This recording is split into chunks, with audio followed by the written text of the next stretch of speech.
ఈ movie facts అయితే తెలుసుకుందాం. ఇది రియల్ ఇన్సిడెంట్స్‌తో జరిగిన మూవీ 'ద ఇంపాసిబుల్'. సో, ఇది 2004లో వచ్చిన సునామీ, ఇండియన్ ఓషన్ సునామీ కాదు ఇది. సో, ఈరోజు వీడియోలో దీని గురించి తెలుసుకుందాం. సో, వీడియోని ఎవరైతే కొత్తగా చూస్తున్నారో మూవీ ఫ్యాక్ట్స్ కోసం మన ఛానల్ తప్పకుండా సబ్స్క్రైబ్ అయితే చేసుకోండి. ఇక కథ విషయానికి వెళ్ళిపోదాం. 2004 డిసెంబర్ 26న జరిగిన ఇండియన్ ఓషన్ సునామీ. ఈ స్టోరీని బేస్ చేసుకునే ఈ మూవీ అంతా కొనసాగుతుంది. హెన్రీ, అతని భార్య మరియా, వారు ముగ్గురు పిల్లలు హ్యాపీగా సెలవులని గడిపేందుకు థాయిలాండ్లోని ఫుకెట్కి అయితే వెళ్తారు. కొంచెం తేలికపాటి వాతావరణంలో హాయిగా ఎంజాయ్ చేస్తున్న సమయంలో ఊహించని విధంగా సముద్రం మృగంలా అయితే మారిపోతుంది.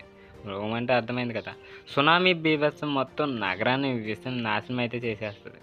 ఇక ఈ సునామీ దాడి ఎలా వస్తుందంటే, ఒక పెద్ద అల వారి హోటల్ని చుట్టుముట్టినప్పుడు కుటుంబం అంతా వేరుపడిపోతుంది. సో ఇక సునామీ వస్తున్నప్పుడు ఒకరికొకరు టెన్షన్ వచ్చేస్తుంది కదా. సో అలా వేరుపడిపోద్ది. సో అలా తన పెద్ద కొడుకు లూకాస్తో ఒక చోట పడిపోగా హెన్రీ మిగతా ఇద్దరు పిల్లలతో ఉంటారు.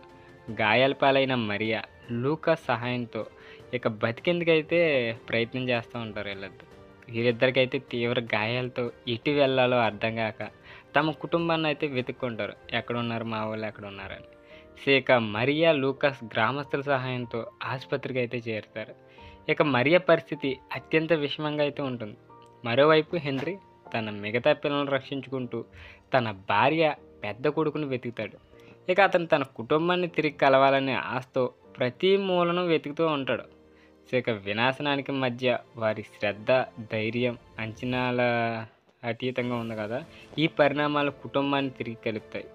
ఆసుపత్రిలో ఒక చీకటి సమయంలో హెన్రీ చివరికి మరియా లూకాస్ని అయితే కనుక్కుంటాడు. ఇక కుటుంబం చివరికి తన స్వదేశానికి తిరిగి వెళ్తుంది.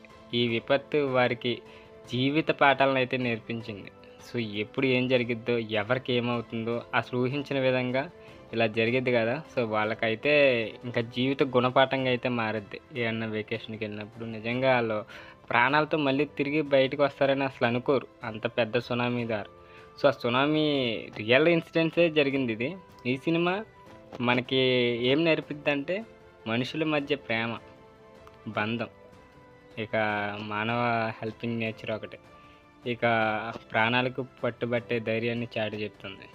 ఇక ఇది ఒక సునామీ నేపథ్యంలో మొత్తం నిజంగా ట్రూ ఇన్సిడెంట్స్ బేస్ చేసుకొని ఈ మూవీని అయితే తీశారు. ఈ మూవీ ఎక్సలెంట్ అయితే ఉంటుంది. మీరు చూడాలనుకుంటే ఒకసారి చూడొచ్చు. సో ఈ ఫ్యామిలీ యొక్క ఎమోషన్స్ ఎలా ఉంటాయి, ఈ అన్ఎక్స్పెక్టెడ్గా ఒక సునామీ అనేది వస్తే వాళ్ళ కుటుంబ జీవితాలను ఎంత చింద్రబంధనం చేసింది. ఒక ఫ్యామిలీ స్టోరీ అనే కాదు, ఇలాగా ప్రతి కుటుంబానికి ఒక గాథ ఉంటుంది. సో సునామీలో చిక్కిపోయిన వ్యక్తిని ఎవరో అక్కడ గ్రామస్తులు ఎలా కాపాడతారు, ఇక్కడ హాస్పిటల్స్లో ఉండే పాలిటిక్స్ ఎలా ఉంటాయి, అక్కడ ఉండే పాలిటిక్స్ ఎలా ఉంటాయి, మనకి ఫ్యామిలీ గురించి వివరంగా అంటే ఎంత వెతుక్కుంటాడంటే వాళ్ళ కొడుకు తన పిల్లలు కనిపించరు, తన అమ్మ నాన్న కనిపించరు, ఎవరో కనిపించరు ఆ పిల్లోడికి. సో వాడు వెతుక్కుంటా ఎక్కడున్నాడని చూసేసరికి హాస్పిటల్లోనే ఒక క్యాంప్ అరేంజ్ చేస్తారు కదా ఇలా సునామీ బాధితులందరికీ. అక్కడికి వెళ్ళి వాళ్ళ పేరెంట్స్ని కూడా కనుక్కోవడం అయితే జరిగిద్ది. సో మొత్తం అందరూ బెడ్స్ అవన్నీ ఉంటాయి కదా. సో వాళ్ళు వెకేషన్ కానీ ఇక్కడికి వచ్చారు. ఇంత ఇన్సిడెంట్ జరిగిద్దని అయితే అస్సలు ఎక్స్పెక్ట్ చేయరు. బట్ రియల్ ఎమోషనల్ మూవీ ఇది. నాకు తెలిసి ట్రూ ఇన్సిడెంట్స్ అయితే బేస్ చేసుకుని మూవీ తీశారు.